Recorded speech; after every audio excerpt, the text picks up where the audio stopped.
আমরা পীরের কাছে যাই বইলা মসজিদে দেখবেন মাঝে মধ্যে ওয়াজ হয়, কোনো বাবার কাছে যাওয়া যাবে না, কোনো বাবার কাছে চাওয়া যাবে না, কোনো খাজার কাছে জোরে বলেন চাওয়া যাবে না। চাইতে হবে কার কাছে? জোরে কোন? এই সস্তা ওয়াজটা সারা বাংলাদেশে মনে হয় বহুবার করছি। আমি তো ওয়াজ করার ক্ষমতা রাখি না, কিন্তু বিশ্লেষণ করি যতটুকু বুঝি আর কি মুসলমান হিসেবে। এখন আপনাদের কাছে প্রশ্ন হলো, খাজার কাছে চাইলে শিরিক হয়, কোন পীরের কাছে চাইলে জোরে কোন শিরিক হয়। চাইতে হবে কার কাছে? কইছে কেডা? ইমাম সাহেব। আমি ওনাকে রেসপেক্ট করি, ওনার পেছনে হাজার হাজার মানুষ নামাজ পড়ে কি পড়ে না। তো উনি যেহেতু দলিল দেন, নিশ্চয়ই দলিলের গ্রহণযোগ্যতা থাকা দরকার আছে না নাই? এবং ওনারও এটা মানার দরকার আছে না নাই? জোরে কোন স্বীকার করেন এটা কি কি? যেটা উনি বলেন সেটা ওনার মানার দরকার আছে না নাই? তাহলে ইমাম সাহেবেরও এই শিরিক থেকে বাঁচতে হবে কি হয় না? আমরা যখন যাই তখন আমাদেরকে বলে শিরিককারী আর বেদাতকারীদের থেকে আল্লাহ পাক আমাদেরকে হেফাজত করো। জোরে কোন হেফাজত করো। আল্লাহর ঘর পৃথিবীতে সবচেয়ে শান্তির ঘর, এর চেয়ে বড় পরিপূর্ণ এবং পরিচ্ছন্ন আর ঘর আছে? জোরে বলেন। আমি পীরের কাছে যাই, কোন মুসিবতে পড়লে পীরের কাছে যাই, পীরকে উসিলা ধরে আল্লাহর কাছে চাই কি চাই না? জোরে কোন চাই। চাওয়ার কারণে আমাকে কি বলা হয়? আমরা শিরিক করি, শিরিককারী। কারণ চাইতে হইব কার কাছে? আল্লাহর কাছে। কইছে কেডা? ইমাম সাহেব নাকি? ভালো কথা, আলহামদুলিল্লাহ, আল্লাহর কাছেই চামু। এখন দেখি ইমাম সাহেব কার কাছে চায়। মসজিদ আপনাদের এলাকায় আছে না নাই? আছে। কার কার এলাকায় আছে? জুম্মার নামাজ পড়তে যান কেডা কেডা? সবাই যান না? দেখেন তো, মসজিদ উন্নয়নের জন্য যে ইমাম সাহেব খাজার কাছে চাওয়া শিরিক কইছিল, এই ইমাম সাহেব কোনো টাকা পয়সা চায় কিনা? আমি বলতেছি না, আপনারা বলতেছেন? ইমাম সাহেব বলতেছে। ইমাম সাহেব চায় কিনা? রড লাগবে, সিমেন্ট লাগবে, বালি লাগবে, ফ্যান লাগবে, টাইলস লাগবে, থাই লাগবে, চায় কি চায় না? কে কে স্বীকার করেন? চায়। তাইলে এবার হাত নামান। আমি খাজার কাছে চাইছিলাম, দেখে জানি আমি কি হয়েছিলাম? জোরে কন। আমি কয়জনের কাছে চাইছিলাম? একজন বিশেষ ব্যক্তির কাছে। আমার জানা সত্ত্বে পীর শব্দের অর্থ হলো অভিভাবক, বয়োবৃদ্ধ অথবা ওস্তাদ, মুরব্বী, গুরুজন। তো ওনার কাছে যাওয়া যায় কি যায় না? চাওয়া যায় কি যায় না? আচ্ছা, আমি যদি শিরিক করে থাকি তাহলে মসজিদের ইমাম সাহেব, মসজিদের উন্নয়ন, এর চেয়ে পবিত্রতার কোনো জায়গা নাই নাকি? আমার চাওয়া পাওয়ার ভেতরে কিছু অপবিত্রতা থাকতে পারে, কিছু স্বার্থ থাকতে পারে, মসজিদের তার কোনো স্বার্থ নাই।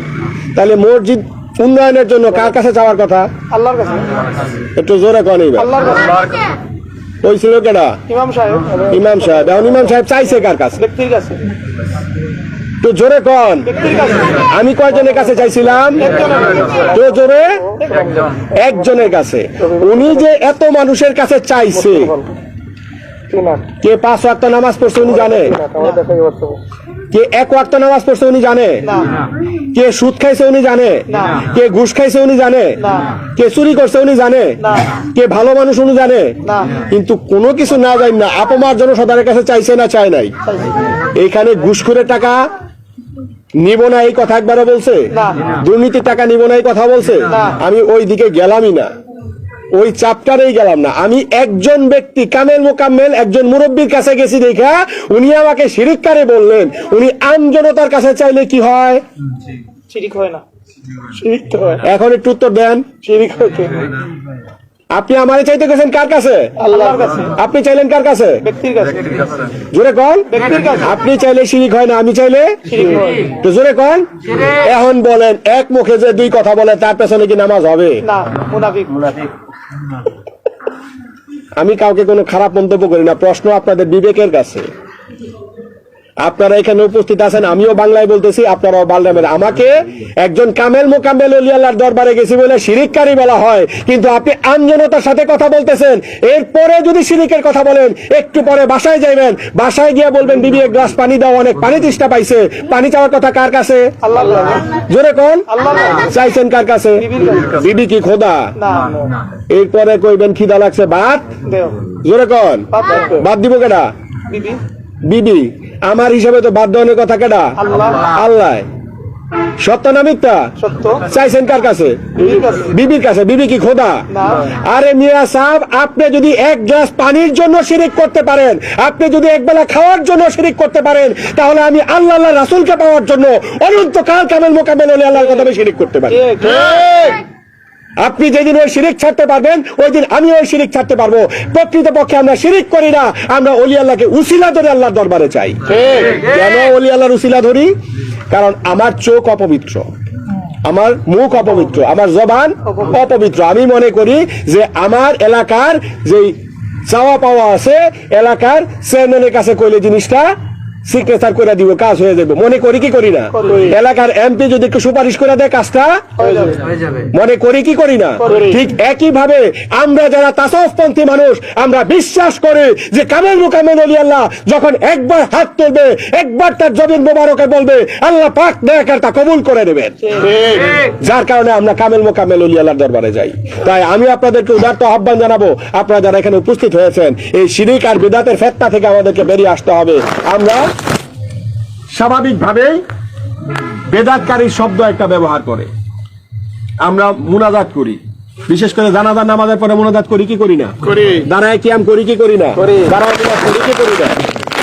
এখন জানাজার নামাজ পড়া মুনাজাত পড়তে দেয় না। এক শ্রেণী সৃষ্টি হয়েছে না হয় নাই? আচ্ছা, ধরে নিলাম বেদাত। আজ পর্যন্ত দেখবেন বেশিরভাগ আলেম ওলামা বেদাত শব্দের অর্থ প্রকাশ করবে না। কি করবে না?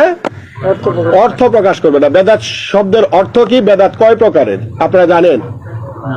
বেদাত দুই প্রকারের। বেদাতে সাইয়া, জোরে বলেন, হাসানা। এক প্রকারের বেদাত আছে যাহা করলে গুনাহ, আরেক প্রকারের বেদাত আছে যা পরবর্তীতে আবিষ্কার হয়েছে কিন্তু মানুষের জন্য কল্যাণকর, তা অবশ্যই গ্রহণযোগ্য এবং জাকের পার্টি তাসাউফপন্থীরা তা পরিপূর্ণভাবে গ্রহণ করে।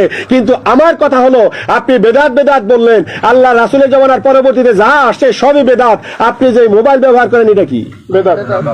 ইউটিউব ব্যবহার করেন, বিমানে হজে চড়া যান, এসি মসজিদে নামাজ পড়েন, জোরে গন, পাজারো গাড়ি ব্যবহার করেন, হেলিকপ্টারে ওয়াজে যান, জোরে গন, আপনার দি রন্দে রন্দে বেদাত।